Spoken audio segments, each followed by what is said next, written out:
Good morning.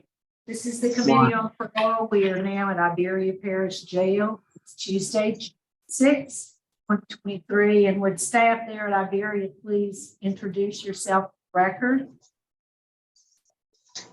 My name is Sarah Eugene Doehling. Yeah, let me ask the officer to introduce herself. Okay. Deputy Laura Tarver. All right. Thank you for accommodating us this morning. Yes, ma'am. So, Mr. Doehling, what is your DOC number?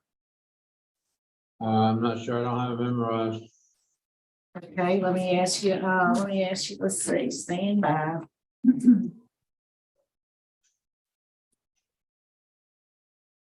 What is the last 4 digits of your social security number? 0312, What year were you born? 1974. Okay, I have your DOC number as 774874. Does that sound familiar? Yeah, that sounds familiar. Let me ask the deputy could you adjust the camera a little bit? There you go, much better. Thank you. All right, Mr. Doehling, my name is Cheryl Renatza. This is Mrs. Parole to my left, Mrs. Bonnie Jackson to my right. We're here for a revocation decision this morning. I'll read the allegations against you, and then you'll enter a plea of guilty or not guilty. Now, as I understand it, you refused to participate in your preliminary hearing. Is that correct? Not really. What? I didn't have a way to get to the probation office, and by the time I did, the officers. No, I'm talking about your preliminary hearing. So it appears that on April 19th, there was a parole officer who visited with you at the jail to have a preliminary hearing. And the note says that you refused to participate in the hearing. So let me ask you some questions that would have been asked to you at that time. Have you ever been treated for mental illness in the past 5 years, or are you currently taking medication for a mental disorder? Yes, I am.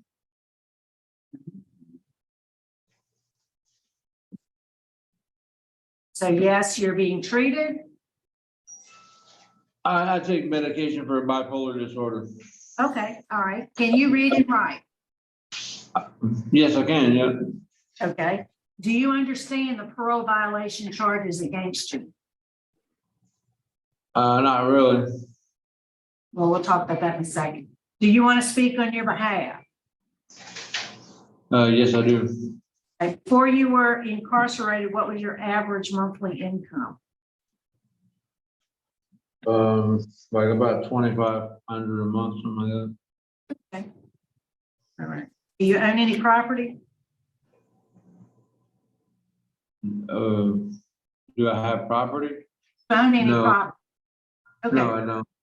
All right, so we'll go ahead and proceed. You want to proceed? You're not eligible for appointed counsel this morning. You want to go ahead and proceed with this revocation here?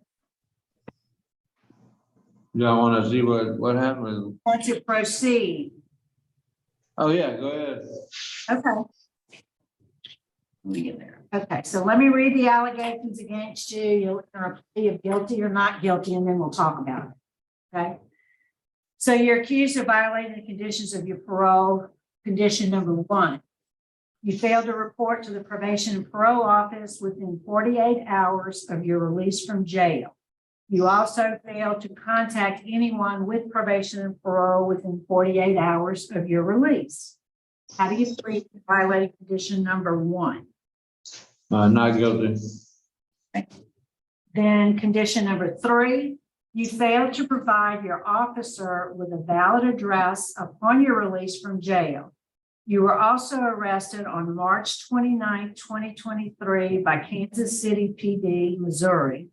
You did not have permission to be out of state and failed to notify your officer that you were out of state.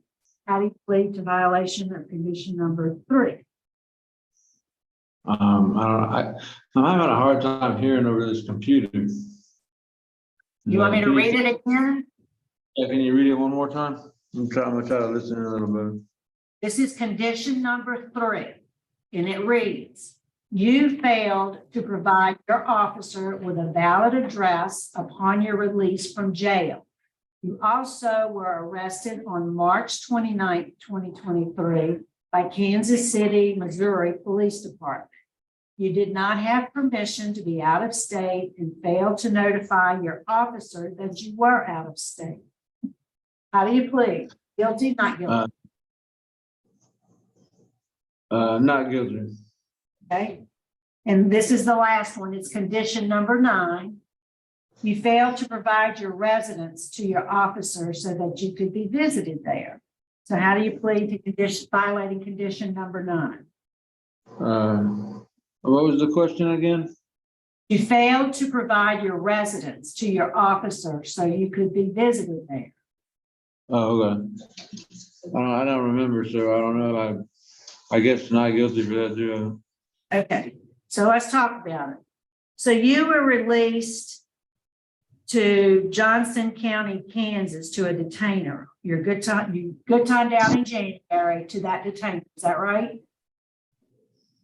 I'm sorry. What was the question again? You released on good time in January to a detainer in Johnson County, Kansas. Is that right? Yeah, that's correct. Then you were released from Johnson County on February 21st, 2023. Right? Okay. Yeah. Is that correct? Yes. Yes, correct.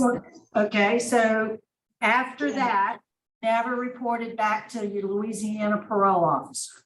Is that correct? I never reported back. That's what you said? I'm asking you, did you? No, I never did. No. Why? I had no way. I had no ride. No way to get there. You have access to a phone? Yeah, I could have used the phone, but I mean, I had nobody to help me get there, so I had no way to get there. You know.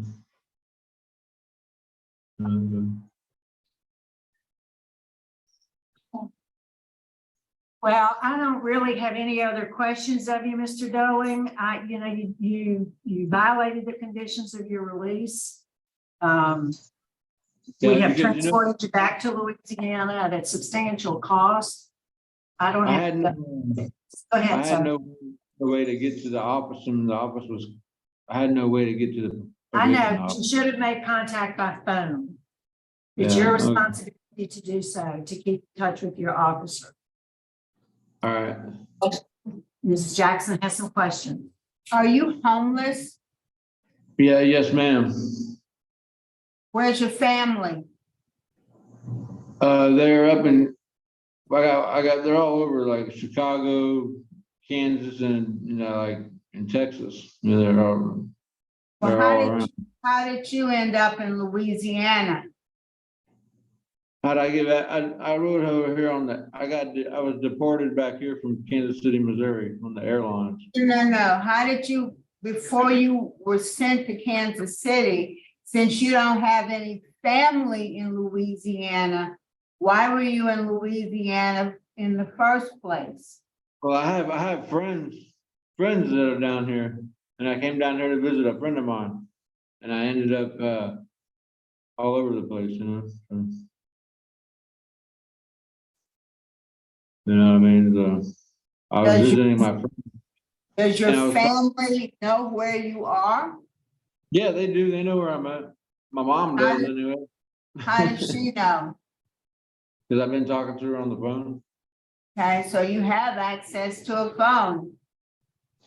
You could have asked your mom to call probation. Mom doesn't live down here. She lives in Kansas. You know what I mean? I understand that, but she can call anywhere in the world. Yeah, I know. I should have done all that, but I wouldn't even. Nobody even told me anything about probation. They just gave me a bunch of paperwork and let me out of the jailhouse. So I didn't know what was going on. You know what I mean? All right, that's all I have, Mr. Mills. All right. You signed some paperwork, your release certificate, when you were released from jail in Louisiana. You remember that? Kind of. Well, you signed that you acknowledge and understand all this. I do not understand. Well, you signed January 5th, 2023. And you released. Where did you release from? From here, from where I'm at right now. In Iberia? Yep. All right. Yeah, you're released from Iberia Parish. I don't know what to do with you, Mr. Doehling. You know, I find that you have violated the conditions of parole, condition number 1, 3, and 9. My vote this morning is going to be to revoke your parole and then try to connect you with a transition specialist that can help you reconnect with your family. Okay. You can reapply for another parole hearing once you get yourself straight and get a better plan. You understand that? Yes, I do. Yep. So my vote today is to revoke, Mr. Doehling. Mrs. Wine. Mr. Terry, I wish you well, but my vote is the same to revoke. And I really want you to cooperate with the mental health staff. Really cooperate with your medications and let them know how it's working so you can get some adjustments and, while you're incarcerated. Where am I gonna be now? Where do I stand now? They'll tell you. That's Okay. All right. All right, my vote is the same. I find that you violated your conditions and vote to revoke. All right, Mr. Doehling, we're going to try to get you some help. Good luck to you, sir. Thanks, Yeah. Deputy Tarver, for accommodating us this morning. We're going to sign off at 8:31. Thank you. Y'all have a good day, ladies.